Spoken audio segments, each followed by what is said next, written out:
Hey guys, Dr. Berg here. In this video, we're going to talk about the macro confusion on a ketogenic and intermittent fasting plan. Okay, macros are the percentages of carbohydrates, proteins, and fats on a certain plan. Okay, that's what that means. Now, some of you don't have a confusion, and others do have a confusion. And if you really understood this before, you're really going to be confused after I'm done with this. So the first thing I'm going to say is I'm really sorry. You're going to kill me after doing this video because it will put you in a little bit of a confusion. But at the end, I'll clear it up. Okay, so watch this whole video. All right, and I'm sorry that I had to do this, but I just need to bring it up. I mean, this is why I haven't done this video before, because I didn't want to add another layer until maybe people got started and starting becoming successful. Because if you watch this video as someone that's just starting, you're probably going to give up because it is a little confusing. But let me just kind of let the cat out of the bag and explain why it's confusing, okay? Now, typically, if you look up keto, you're going to see that the percentages are 5% carbs, 20% protein, and 75% fat, okay? But now we're going to add in another variable. We're going to add in intermittent fasting, which confuses everything, okay? We're going to go to 2 meals a day, and then for some people down to 1 meal a day, okay? Because those percentages then change, okay? Now, just to keep this simple, I'm going to be using throughout this video 1,800 calories for 3 meals a day on average. Could be more, could be less. 1,500 calories total for 2 meals a day, okay? And 1,200 calories for 1 meal a day. And this is just average of what I found people do, all right? It could be different for you. But the point is that these calories reduction don't go down in a certain rate. They have their own rate of change. In other words, if you're starting out with 3 meals, 1,800 calories, and then down to 1 meal, we're going to reduce the amount of total calories at a certain rate that has a certain variable on itself that's not really dependent on 3 meals, 2 meals, and 1 meals. It has no mathematical similarity. So that's number one confusion, okay? Because what happens as you reduce the frequency of eating, okay, you start retaining more nutrients. So if you're going to consume 1,800 calories for 3 meals and keep the calories the same, and 1,800 calories for 1 meal, it's going to be really hard to consume that much food. Okay, so we have to reduce that, and that throws off the percentages right there. All right, so that's confusion number 1, or actually it could be 2. And then we have another variable. I wanted to add in there actual non-starchy vegetables that are not included in these carbs right here. These carbs are like berries, avocado, nuts, tomatoes, carrot, beet. Okay.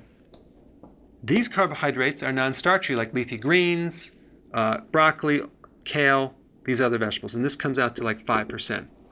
Okay. So what I want to do is I want to show you in 3 meals, ideally, you should have 10 cups divided by 3. So what does that come out to? 3.5 cups of salad per meal, okay? Just envision that. So we want, at the end of the day, 10 cups of vegetable or salad for a 3 meal.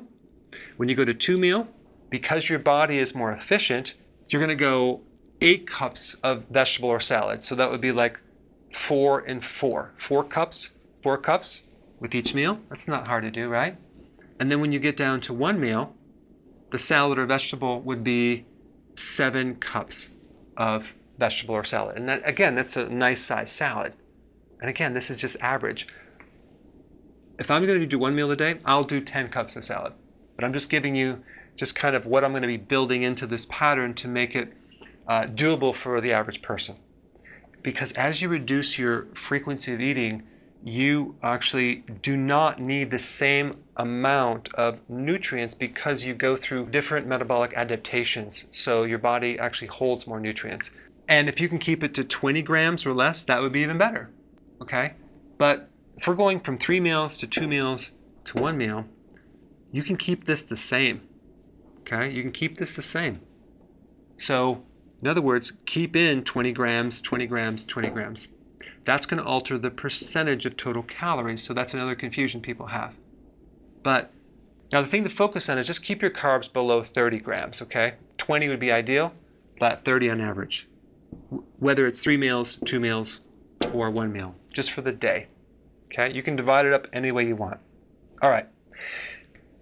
Now, the next confusion, and I'm sorry to do this to you, we're going to talk about proteins. The percentage of total calories will stay the same. 20%, 20%, and 20%. Over here, the carbohydrates, that's going to change. The percentage of total calories of carbs are going to change, but protein is going to stay the same. All right? But what's going to change is the grams of protein or the ounces. Okay? So on average, on a 3 meal a day program, you'll do 4 ounces, like 3 to 6, but let's just use 4 as an example. So 4 ounces of protein per meal. On a 2 meal per day, intermittent fasting, 5 ounces per meal. Okay? That's 75 grams. If you're doing a 1 meal a day, 8 ounces of protein for that meal. Okay? Again, that's an average. You could have more, a little less. So that's the confusion number, is that 6? Yeah. Okay.